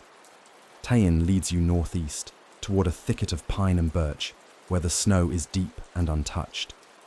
He moves with quiet confidence, as if he knows not only where he is going, but what is waiting there. Last, beneath a ridge of frost-tipped trees, he stops. He kneels and places a piece of dried meat on a flat stone. You wait. The silence is long. Then, movement, a shadow at the edge of the thicket. Cautious, small, a red fox. It moves with elegance, its paws barely disturbing the snow. It approaches slowly, eyes flicking between the offering and the two of you. Then it sniffs, takes the meat gently in its jaws, and vanishes. Tayin exhales. You must learn what they already know, he says quietly. Animals, you ask. He nods. They know how to live without asking for too much. And that is the beginning of your day with him. You follow his path deeper into the forest, where the snow glows faintly in the half-light. Here you begin to see them, not just as animals, but as messages. Each one a sentence spoken by the land. A flock of small birds bursts suddenly into the sky. Tayin stops walking. A hawk nearby, he says. You wait in stillness. Then a shape glides overhead, vast and soundless. The hawk circles once, then disappears. Tayin turns to you. They feel danger before it comes. Later, you find tracks. Large, heavy, pressed deep into the snow. The claw marks are clear. Bear, he says, older, thin. Should we follow it? He shakes his head.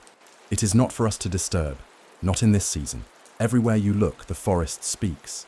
A chewed branch here, sign of a hare, a tree trunk scraped bare, deer marking territory, droppings half covered in fresh snow, coyote, and not long ago.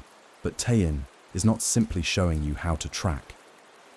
He is showing you how to understand, not only where they go, but why and when and how much they take.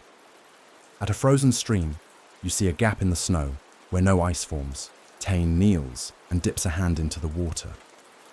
Otters live here, he says. He points to the smooth slide down the bank, the faint trails of playful paws. They stay warm by moving. They know joy protects the heart. The words settle into you. Like smoke, you do not speak, you only listen. The snow begins to fall again by mid-morning, soft and steady. Tayin pulls his hood higher, but continues walking. He stops suddenly, crouches low, and motions for silence. There, in a clearing half hidden by pine, stands a deer. A doe. She grazes at the last dry leaves beneath the snow, one ear turned toward you, the other back toward the wind. She sees us, Tayin whispers, but she does not flee. You watch her for a long time. She moves slowly, gently. Then she raises her head, looks directly at you, and in her eyes is no fear, only awareness. And then she walks away, silent as mist. Tayin stands.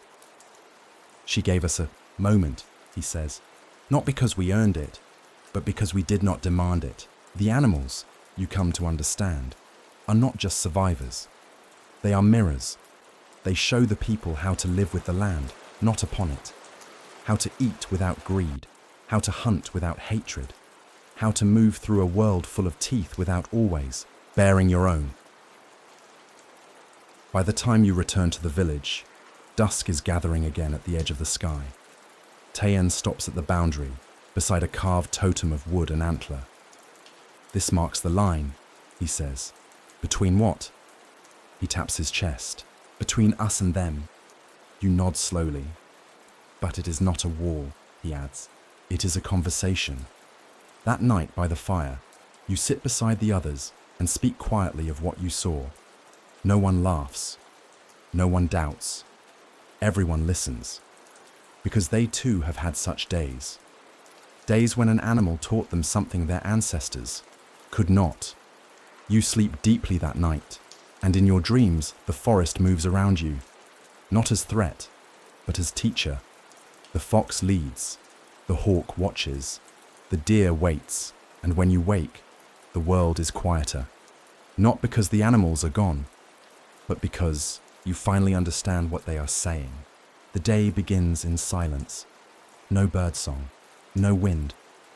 only the slow creak of ice as it shifts beneath the weight of snow-laden boughs, and the steady rhythm of footfalls crunching across frozen ground. You are summoned before the sun has risen. Nenwa, the bone-keeper and quiet voice of many rites, greets you at your shelter. She says no words at first, only places a hand to your shoulder and hands you a small bundle wrapped in bark cloth. Inside, a length of unbraided fibre, soft and smoky, with the scent of dried cedar and tallow.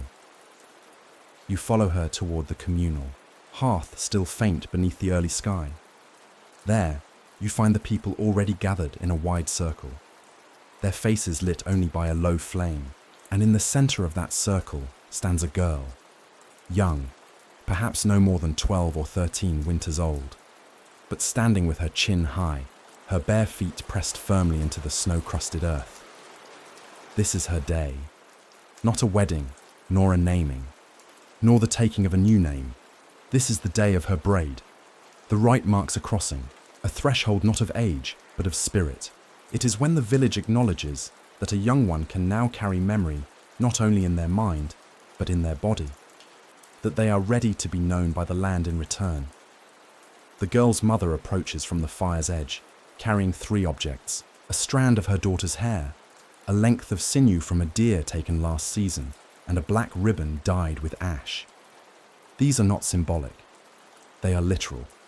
3 parts: the self, the offering, the memory. She begins to braid them. Each twist of the cord is done slowly, reverently, not a braid of haste, but of intention. As she braids, others begin to speak, not loud, not in performance, but in gentle murmurs shared with the dawn.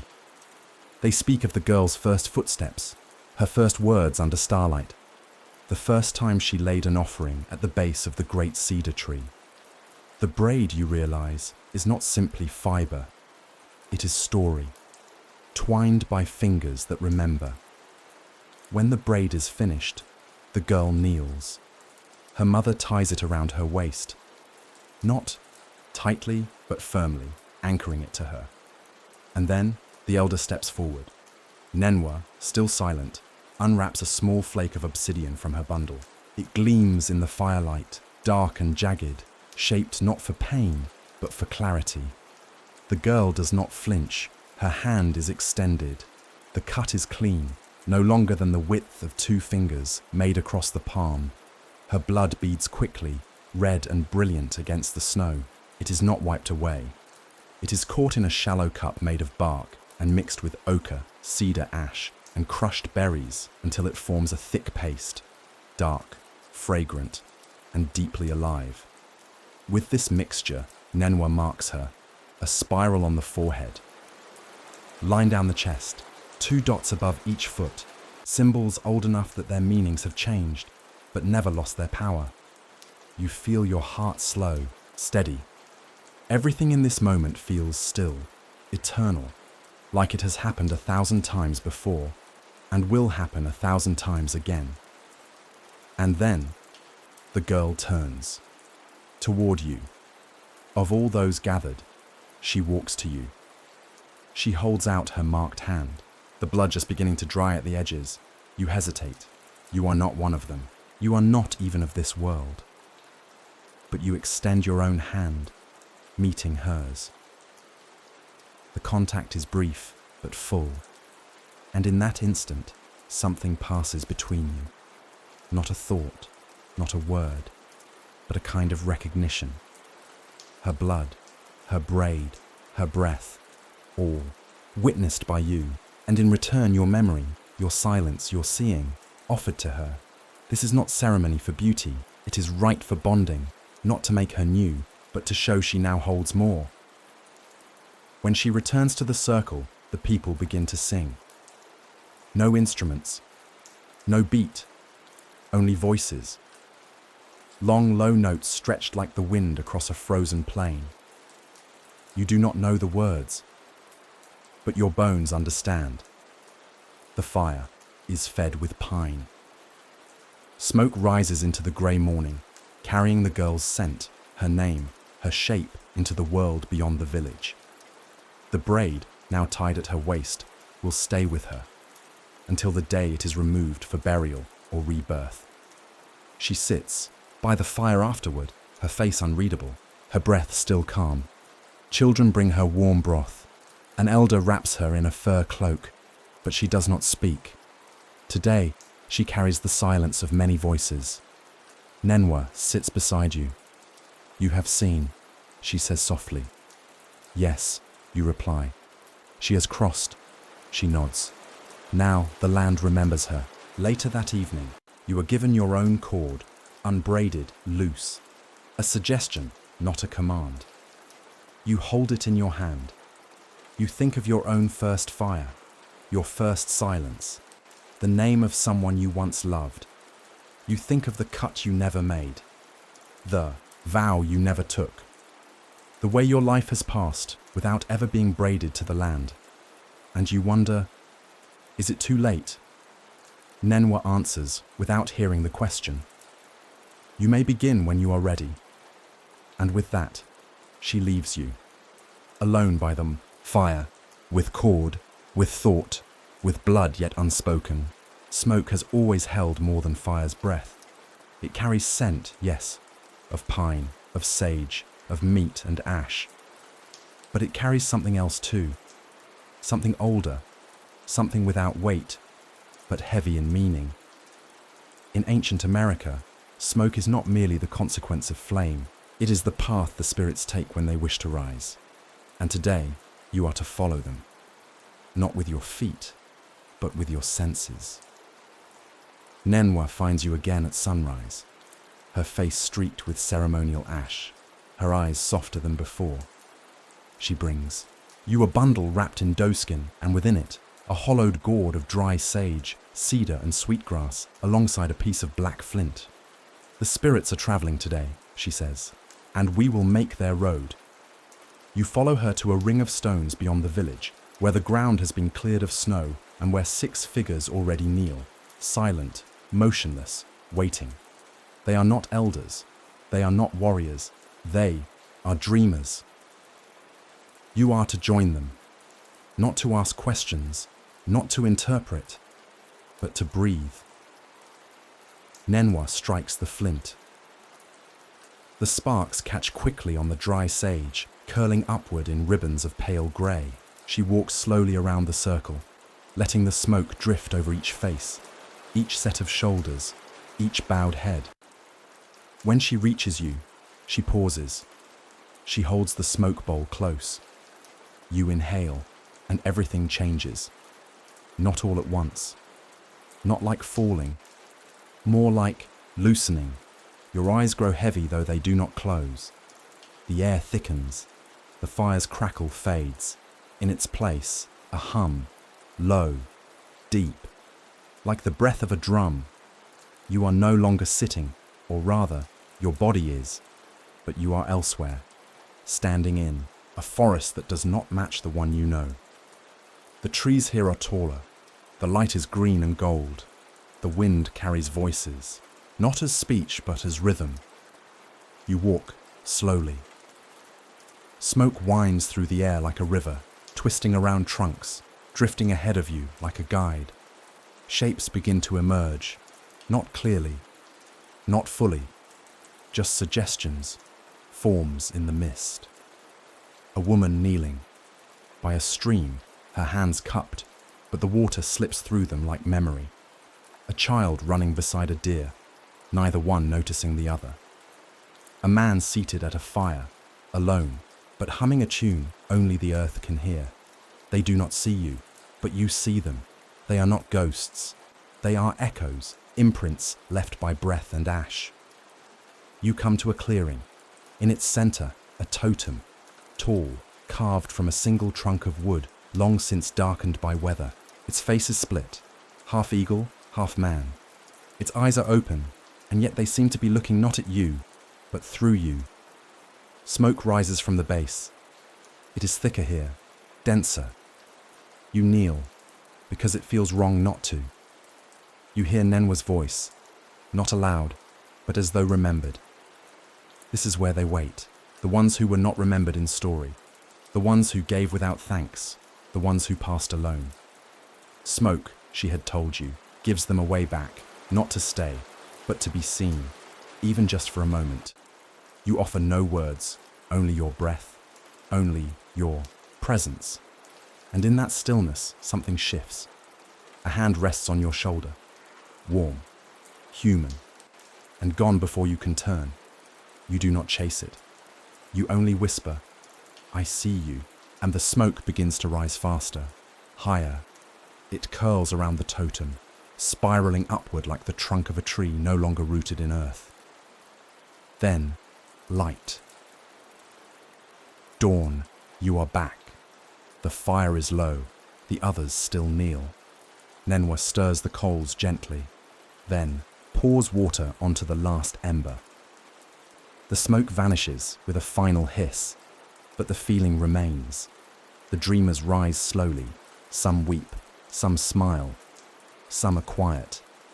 You are handed a strip of bark on which you are to write or draw the shape you saw. You draw a spiral, a single hand, and a thin line of smoke rising above it. Nenwa nods. You found them. Later that day, you notice a change in the village. Small, but real. A mother leaves food not just on the altar, but on a high branch outside her shelter. A child hums the smoke song while tossing pine cones into the fire. An old man, blind in one eye, begins whittling a new totem pole. This one with many faces, layered one upon the other. The spirits do not demand temples. They do not hunger for sacrifice. They ask only to be known, to be remembered in smoke. And tonight, when the fire is lit again and the sweetgrass begins to smolder, you sit close, not to warm your hands, but to watch the path rise upward, soft and silver. And for the first time, you wonder if someone, somewhere, is watching you drift upward as well. Not as a stranger, but as a soul made of ash and memory. Winter is a silence that remembers. Beneath the snowdrifts and frozen rivers, the land holds its breath, not in fear, but in reverence. And sometimes, in that silence, things begin to stir. Not loudly, not with suddenness, but with the slow, patient movement of something that has waited far too long to be seen again. It begins with a sound that should not be. A cracking, not sharp, but deep, as though something beneath your feet has sighed. The villagers notice it, but they do not speak of it aloud. Instead, they light more fires at night. They lay cedar on the coals. They burn sweetgrass in corners they normally leave dark. And the children are told, gently but firmly, not to stray near the riverbanks. You ask an elder what has changed. She replies with a single phrase. The river's mouth is cold again. You do not understand. Not yet. But then you are summoned by Keshka. His face is more serious than you have ever seen it. He carries a leather satchel and a torch not yet lit. He says, "Today we walk where the names were taken, and you follow." The forest is unusually quiet as you leave the edge of the village. The birds do not sing. Even the squirrels seem to avoid your path. The trees lean together, their branches heavy with snow, forming arches over the trail like the ribs of some great sleeping beast. After a long silence, Keshka speaks. There is a place where the river swallowed what it should not have. He does not explain further. Hours pass before the woods open into a clearing, and before you, the river appears.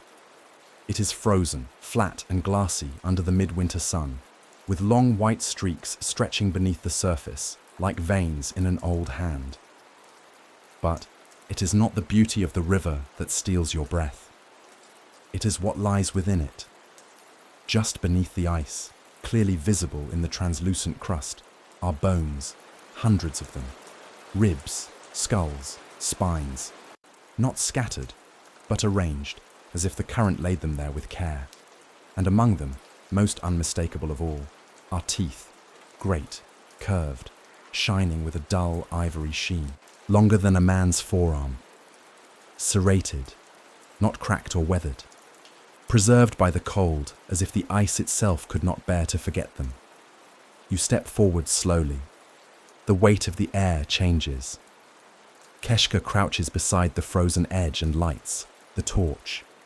He opens his satchel and removes a carving, an old figure shaped like a serpent coiled around a tree. He lays it gently on the ice. "We do this each winter," he murmurs. "To remind it we remember." You ask, "What is it?" He points toward the center of the frozen river. "The one who waits." He tells you a story. Long ago, when this river was young and the world still raw with birth, something came from deep beneath the water. It had no name, only teeth and hunger and time. It fed on silence, on forgetting, on arrogance. When the people grew too proud, when they stopped leaving offerings, it opened its mouth and swallowed them. Whole families, whole clans, gone. Only their bones remained, held in ice so that none would forget. "The river is its lid," Keshka says, "but lids are only closed as long as the vessel sleeps." He places cedar ash around the carving and sprinkles dried berries upon the surface. The snow begins to fall again, quiet and thin. Each flake lands on the ice like a word unspoken. You kneel beside him, and you feel it. A pulsing, not beneath your hand, but in your chest. The slow thud of something ancient. Not evil, not good, just waiting. You reach into your pouch and find a small charm you've carried since your first night here. A shell, gifted by a child, carved with the spiral of a sleeping wind. Without a word, you press it against the ice. The cold bites your palm, but you do not pull away. Keshka nods. Now, it sees you. As you walk back through the forest, you feel lighter, not in joy, but in truth. You understand now why the people leave no campfires near the river, why songs are never sung within its echo, why the ice is never broken, no matter how deep the thirst. Some waters are not for drinking, some mouths are not meant to open. That night, around the hearth, you carve your own figure, wooden, small and simple. A circle of teeth wrapped in a spiral of water. You lay it among the others at the village's smokehouse, where all sacred things are kept. No one asks what it means. They only nod, because they too remember. And in your dreams, you are walking across the river's surface, alone. Beneath your feet, the ice begins to glow faintly. Not blue, but green, like something watching from below. You kneel. You whisper a word you do not know in waking. And the teeth below the ice smile. In ancient America, the change of seasons is not marked by dates on a calendar, nor by rituals of celebration, but by the letting go of breath. It is said that winter does not end, it is released, and that release is carried by a song, not a melody of joy, nor a tune of triumph, but a quiet farewell murmured into the branches of bare trees, into the bones of animals still curled in their dens, into the hearts of those who have survived the long, cold, dark. They call it the last song before spring. And on the morning it is to be sung, you are woken not by voices, nor light, but by the shifting silence of the village itself. There is a stillness so complete it vibrates. No tools scrape wood, no fires crackle, only snow falling, slow and constant, as if the sky is weeping gently into your hands. Nenwa finds you already dressed. She nods. No words, just a gesture, and together you walk. Others join the path. Silent figures wrapped in cloaks, their breaths pale offerings to the air. Children hold tokens in their palms, feathers, shells, small carved animals. The elders carry drums. One woman hums under her breath, but even her melody seems more like a memory than a song. You arrive at a clearing, wide, snow-packed. At its center, the winter post. A totem carved long ago from a black tree no longer seen elsewhere in the forest. It is said to hold every winter within it, not just of your lifetime, but of the lifetimes stacked like stone beneath your feet. Its face is worn smooth by wind, but its eyes remain, two hollow ovals that seem to look through time itself. The people gather around it. They sit, they breathe, and then slowly sound begins, not in chorus, not in order, but in layers. A bone flute, a deep drum, the rattle of antlers tied with bells, the hum of three voices, one old, one young, one neither. The music rises not like fire, but like mist, gentle, creeping, filling the space without urgency. You are handed a gourd filled with seeds. You shake it once, twice, and the rhythm joins the others. Nenwa begins to sing, not with words, but with vowels drawn long, slow, and low, as if pulled from the roots of her soul. The song does not praise winter, it thanks it for its cold breath, which taught patience, for its hunger, which taught sharing, for its darkness, which taught light to be precious. You feel your chest tighten, not from sorrow, but from recognition. You have endured the same lessons, and you are still here. All of you are. The child beside you, shaking a bundle of dried berries tied with hair, looks up at the sky. Snow catches in their lashes. They do not blink. Nenwa raises her hands, and all sound stops, but it doesn't end. It lingers. It becomes part of the trees, part of the post, part of the wind now drifting between all of you like an old friend saying goodbye. One by one, each person approaches the post and places something at its base. A strand of hair, a shard of ice, a piece of cracked pottery still warm from a fire. You walk forward when it is your turn. In your hand is a strip of cloth, woven with your own breath, coloured with berries crushed during your first lesson of the freeze. You kneel and place it beneath the eye of the totem. For a moment, nothing happens. And then you feel it, a warmth in your chest, not heat, but memory.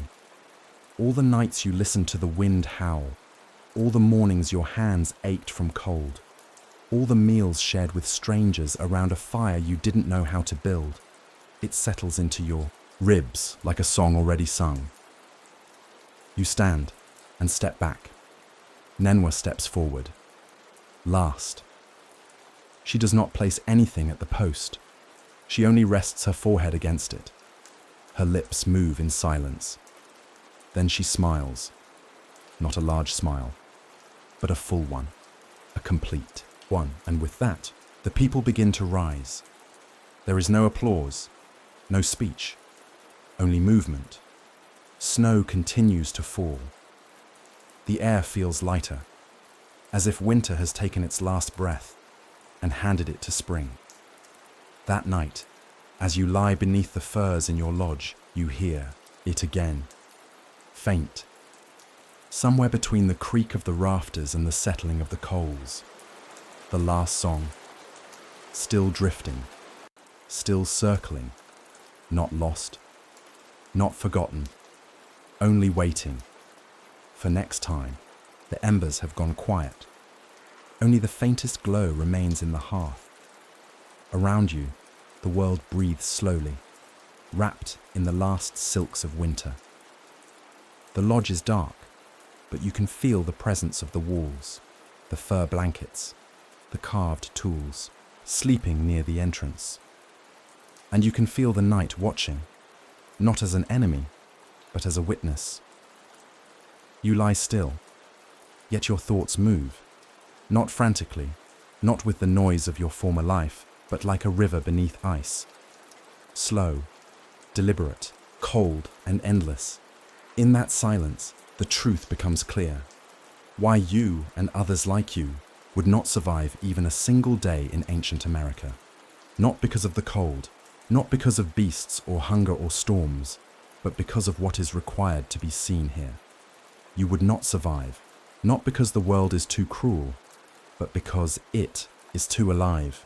Every tree, every stone, every breath of wind is awake, listening, remembering. And you were not taught to live in a world like that.